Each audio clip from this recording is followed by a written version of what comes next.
Oke, kita akan lanjutkan modeling Gundam ini kita ya. Sekarang kita akan buat bagian pinggangnya ini. Terakhir kita sudah membuat bagian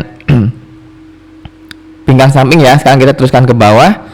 Saya akan mulai dari tengah ini. Jadi di sini ada yang bagian ini ya. Jadi kita perlu pakai kubus. Saya akan arahkan titik kursor ke sini. Kemudian ke menu add mesh kubus. Nah, kubusnya ini saya akan langsung scale aja ya. Tekan S gitu ya.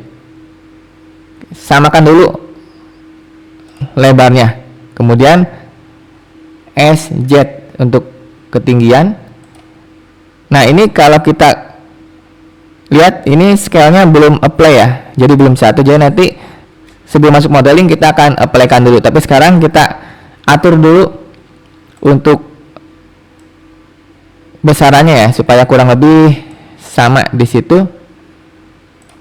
Nah, kita samakan juga dengan lebar pinggang samping ini ya. Nah, kurang lebih seperti ini. Nah, kemudian saya akan masuk modeling nih. Untuk itu saya akan apply dulu scale-nya jadi satu supaya nanti modelingnya bagus. Caranya kita klik menu objek, apply scale. Nah, sekarang di sini sudah satu. Kemudian kita akan buat, kita lihat dulu tampak depan gini, tampak samping ini ya. Oke, kita ke tampak samping dulu. Nah, ini saya harus extrude dulu ya. Saya akan extrude dulu supaya ada bagian yang keluar ini. Jadi masuk edit mode, ke titik dan toggle X-ray dinyalakan ya teman-teman, supaya kalau saya selectnya drag gini, titik yang sebelah sana kepilih juga. Jadi hati-hati ya teman-teman, jangan klik gini ya, nanti satu titik ada yang nggak kepilih. Jadi saran saya drag gini kalau mau pilih ya, drag. Kemudian extrude atau tekan E, kira-kira segini. Nah, di sini extrude-nya setengahnya nih, jadi saya harus kasih loop cut di sini ya. Loop cut ada di sini. Nah, diarahkan ke yang vertikal ini supaya loop cut-nya horizontal. Kurang lebih di sini. Nah, kalau sudah, supaya tidak ganggu loop cut-nya, kita ke move aja. Dan kita drag dari sini ke sini. Kemudian kita extrude atau tekan E ya. Nah, di sini kalau sudah extrude, kita ke move lagi. Kita akan samakan drag, geser, drag juga di sini, geser. Saya gesernya pakai yang kotak merah ini ya, jadi dia bisa langsung atas bawah atau kiri kanan.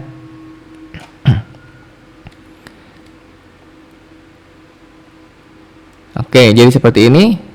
Nah, supaya bagus saya akan kasih bevel ya, bevel modifier. Jadi ke modifier teman-teman, klik modifiernya, add modifier, generate bevel. Nah, bevelnya ini saya tidak mau terlalu gede ya, jadi kita kecilkan pelan-pelan. Nah, segini aja, saya 0,01. Terus kalau teman-teman lihat di sini ada yang bagian lubang ya. Jadi kalau kita pindah ke front, nah ini tuh lubang. Jadi kita akan extrude ke dalam ya. Jadi di situ itu kita harus pilih face supaya tidak bingung. Ini saya akan matikan dulu toggle X-ray-nya. Jadi kita tahu ini yang depan ya. Ya, saya akan ini teman-teman kalau tidak ada face select-nya, ini scroll aja ya. Jadi dia nanti menggulung. Jadi karena yang titik edge face ini ada di sebelah kiri. Jadi kalau kita lagi aktifkan toggle X-ray atau nonaktifkan, kita harus gulung lagi ke sebelah kiri. Nah, di sini saya select, tahan shift untuk select lebih dari satu. Kemudian insert dulu, baru nanti extrude ke dalam. Untuk insert ada di sini ya. Klik. Kemudian kita insert. Nah, segini dan sekarang extrude. Nah, extrude-nya saya mau pakai yang extrude along normal. Kenapa? Karena di sini ada dua face, dua muka ya. Satu ke arah samping, satu ke arah atas. Kalau extrude biasa itu hanya satu arah, teman-teman. Jadi dia nanti, ini saya sekarang aktifkan toggle X-ray supaya bisa lihat dia nanti extrude-nya seperti ini. Lihat satu arah ke sini ya. Saya undo, Ctrl Z. Kalau kita klik kiri tahan di sini dan kita pilih extrude long normal, lihat di sini lurus ya, teman-teman. Lurus ke arah normalnya. Jadi normal itu adalah tegak lurusnya, gitu ya. Bahasanya di 3D itu disebutnya normal, yaitu sisi yang tegak lurusnya. Jadi kalau normalnya ini ke sini, ini ke sini. Nah, di Blender tuh kita bisa lihat normal tuh, kita aktifkan dulu. Sebentar saya lihat dulu. Nah, ini normal. Yang face dulu ya, tuh lihat. Jadi kita bisa lihat itu tegak lurusnya ya, dari face-nya itu. Oke ya, jadi seperti itu normal itu. Nah, kita lihat. Kemudian di sini saya akan buat hal seperti ini. Ini jadi kayak segitiga gitu ya. Oke, jadi nah, saya tidak mau merusak topologi di sini. Jadi bisa aja kan saya mau bikin segitiga, saya cut gitu ya. Tapi nanti di sini jadi rusak. Nah, saya maunya bikin dia terpisah aja. Jadi saya akan select face yang ini satu aja karena segitiganya di sini. Saya akan duplikat dulu supaya tidak bolong ya, teman-teman. Terus split. Jadi dia pisah elemen tapi masih dalam satu objek.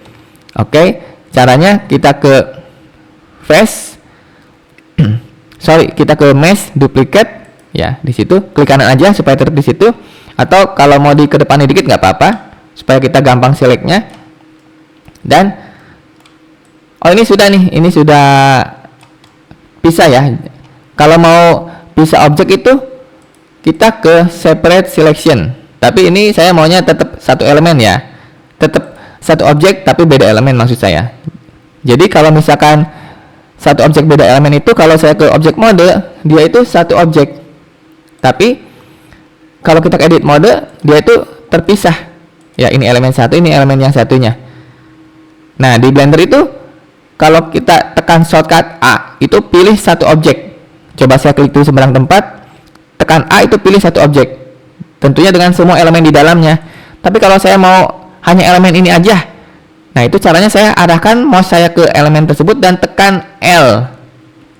Ya, jadi ini hanya elemen ini aja. Atau mau ini, saya klik dulu sembarang tempat supaya tidak diselect semuanya. Arahkan ke elemen ini, tekan L gitu ya, untuk memilih elemen. Nah, di sini saya akan buat ini menjadi segitiga. Nah, caranya masuk edit mode, kita ininya dua gini ya. Hati-hati ya, ini karena satu objek, jadi kalau saya selectnya gini, yang titik elemen lain pun ikut terselect, jadi hati-hati ya. Nah, berarti saya harus supaya aman klik shift klik untuk memilih dua titik ini dan kita scale di X. Nah, ini teman-teman lihat, ini jadi segitiga. Hati-hati jangan overlap ya. Nah, seperti ini. Kemudian dari sini saya akan select face ini dan kita extrude. Extrude-nya ini terserah ya, mau region, mau long normal karena dia satu sisi ya. Extrude. Nah, tapi di sini saya akan rotate. Jadi nanti yang sisi bawah yang lebih tinggi. Nah, gini ya. Nah, jadi seperti ini teman-teman. Kalau misalkan ini segitiganya ternyata kegedean ini. Jadi kita select L elemen semua ya, tampak depan supaya lebih enak lihatnya. Terus kita scale aja. Nah, segini ya. Scale Z juga nggak apa-apa ya, karena dia ternyata lebih lebar. Kita di sini ya, kita tempatkan dia di sini ya. Kita lihat objek mode, toggle X dimatikan. Nah, dia ada yang seperti itu. Oh ya, kalau ininya mau lebih kelihatan, berarti saya harus pilih garis ini mungkin ya, garis ini kita geserkan. Nah, gitu ya, supaya lebih kelihatan ya. atau kita juga bisa scale di X. Nah, jadi gitu ya. Oke, jadi segitiganya itu sudah jadi. Nah, kita akan lanjut untuk membuat yang bagian sampingnya. Tapi itu nanti di video berikutnya ya, teman-teman. Terima kasih. Jangan lupa di-save ya, teman-teman.